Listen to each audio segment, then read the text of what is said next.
جی میں بیٹا آپ سے کہہ رہا تھا نا، دیکھیے ابھی بات سامنے آ گئی، یہ قوم جھکنے والی نہیں ہے۔ وہ کہہ رہا تھا کہ کرو گے تو اس سے زیادہ شدید کریں گے، ایران نے فوراً ہی کر کے بتا دیا کہ آؤ میدان میں۔ تو میں کہہ رہا ہوں آپ سے کہ یہ جھکنے والی نہیں ایرانی،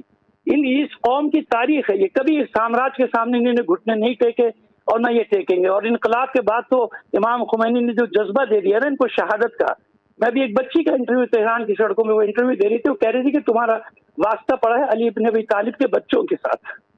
تو میری عجیب کیفیت ہو گئی کہ وہ 14-15 سال کی بچی ہے، وہ سڑک پہ ہو کے کہہ رہی ہے کہ تم ہمیں مار سکتے ہو، ہمیں جھکا نہیں سکتے ہو، کیونکہ تمہارا آپ کی مقابلہ ہے علی ابن ابی طالب کے بچوں کے ساتھ، اور علی ابن ابی طالب کے بچے تمہارے سامنے سرنڈر نہیں کریں گے۔ تو جس قوم کے بچوں میں یہ جذبہ ہو نا، ایک طرف آپ اسرائیلی قوم کو رکھیے، ایک طرف ایرانی قوم کو رکھیے، تو کیسے جھک سکتی ہے وہ قوم جس کا بچہ شہادت کے لیے تیار ہو؟ اور اب آپ دیکھ رہے ہیں کہ فوراً ہی انہوں نے جواب دے کے بتا دیا کہ ہم تم سے جھکنے والے بھی نہیں، ہم تم سے ڈرنے والے بھی نہیں۔ بیٹا بات یہ ہے کہ مستقبل تو نوشتہ دیوار ہے، اور نوشتہ دیوار یہ کہ اسرائیل اپنے اینڈ کی طرف جا رہا ہے،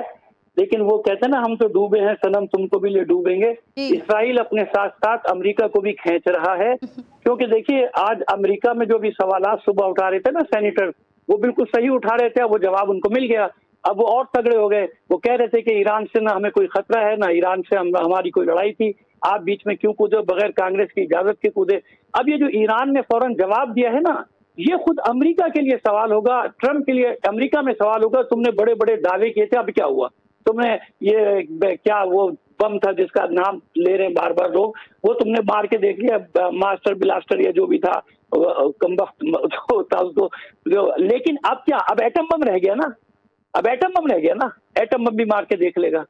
انشاءاللہ۔ آپ دیکھیں، میں آپ سے ایک بات بار بار کہہ رہا ہوں کہ یہ نوشتہ دیوار ہے۔ ایک سپر طاقت کی ایک ایج ہوتی ہے نا، ایک عمر ہوتی ہے، اس کے بعد وہ ختم ہو جاتا ہے۔ تو یہ اپنے ایکسٹریم پر پہنچ گئے نا، اس کے آگے ان کے پاس کچھ بھی نہیں، انہوں نے سب کچھ کر کے دیکھ لیا، سب کچھ کر کے دیکھ لیا، انہوں نے اپنے بڑے سے بڑے بم مار کے دیکھ لیا۔ آج 30 ٹن انہوں نے بارود برسایا ہے وہاں پہ۔ کیا ہوا نتیجہ؟ انہوں نے 2 گھنٹے 3 گھنٹے کے بعد جواب دینا شروع کر دیا۔ تو انشاءاللہ مستقبل میں یہی دیکھ رہا ہوں کہ وہ اسرائیل تو ڈوبے گا، کیونکہ جنگ ابھی آگے بڑھے گی، اس میں اور بھی مجھے لگ رہا ہے کہ طاقتیں انوالو ہونے جا رہی ہیں، کیونکہ سب کے اپنے اپنے مفادات ہیں۔ کوئی ایران کی محبت میں نہیں آئے گا، لیکن اپنے مفاد میں اسے باہر نکلنا پڑے گا۔ جب وہ باہر آئے گا تو پھر ظاہر ہے کہ جنگ جو ہے آگے بڑھے گی، اور پھر وہی ایڈوانٹیج جو ایران کو ہمیشہ کا ایڈوانٹیج ہے کہ دیکھیں ان کا ایک اور بھی پراؤڈ ہے، ان کا پراؤڈ ہے ایران، وہ 5000 سال کی ایک تاریخ رکھتے،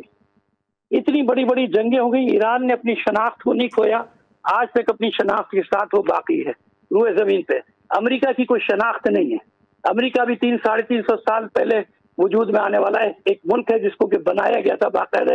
پلاننگ کے تحت۔ امریکہ تو آپ جانتے ہیں کہ خود غاصب ہے، قابض ہے، وہاں کے اصل باشندے تو اور تھے جن کو مار مار کے ان کا قتل عام کر کر کے یہ لوگ آ کے بیٹھے تھے، لہٰذا ان کی جڑیں نہیں ہیں۔ ایرانیوں کی اپنے سرزمین میں جڑیں ہیں، ایرانی اپنی جڑوں میں بیٹھے ہوئے ہیں، وہ اپنے سن آف سوائل بن کے بیٹھے ہوئے ہیں، ان کا ایک پراؤڈ ہے ایران۔ اور وہ ایران کے لیے آپ جانتے ہیں کہ وہاں جو لبرل طبقہ ہے نا، وہ بھی ایک ہو جاتا ہے، سیکولر بھی ایک ہو جاتا ہے۔ اور بھی آپ کو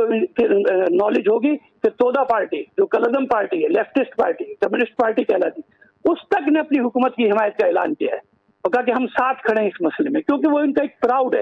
کہ ایران پر کوئی خارجی طاقت حملہ کرے گی تو ہم سب ایک ہو جائیں گے، باہر کا ملک کوئی حملہ کرے گا تو ہم سب ایک ہو جائیں گے۔ تو یہ ان کا جو اپنا ایک ملی حمیت ہے، ایک مذہبی حمیت ہے، ایک اسلامی حمیت ہے، اور ایک ملی حمیت۔ اسلامی حمیت کا انہوں نے کہاں ثبوت دیا؟ غزہ اور فلسطین کے مظلوموں کی حمایت کر کے، کہ ہم کسی بھی عالم میں اپنے اس جو مسئلہ ہے، اسلامی مسئلہ مسجد اقصیٰ کا، بیت المقدس کا، اس سے ہاتھ نہیں اٹھائیں گے۔ اور یہ بتا دوں، یہ کوئی ابھی کا سیاسی نعرہ نہیں ہے ایران کا، دیکھیں یہ بات بہت سارے لوگ سمجھ رہے ہیں کہ ایران نے فلسطین کو سیاسی ٹول بنایا، نہیں۔ 1964 جب انقلاب کی تحریک کا آغاز ہوا، امام خمینی کی پہلی تقریر آڈیو میں سوشل میڈیا پہ موجود ہے، آپ نکال کر سن لیجئے، اس پہلی تقریر میں وہ للکار رہے ہیں، اسرائیل کو ناسور قرار دے رہے ہیں قلب اسلام میں، اسرائیل اور امریکہ کے خلاف ہی انہوں نے تحریک شروع کی تھی، جبھی شاہ نے ان کو کچلنے کی کوشش کی اور ان کے حامیوں کو کچلنے کی کوشش کی۔ یعنی ایجنڈے پر آج سے نہیں، 64 انقلاب سے 15 سال پہلے سے یہ ان کے موجود ہے بیت المقدس کا، مسجد اقصیٰ کا مسئلہ، اور اسی لیے آتے ہی انہوں نے دوسرے ہی سال یوم قدس منانے کا اعلان کیا تھا۔ تو یہ، اور یہ فلسطینی بھی جانتے ہیں کہ اگر کوئی ان کی حمایت میں اس وقت ظلم و ستم میں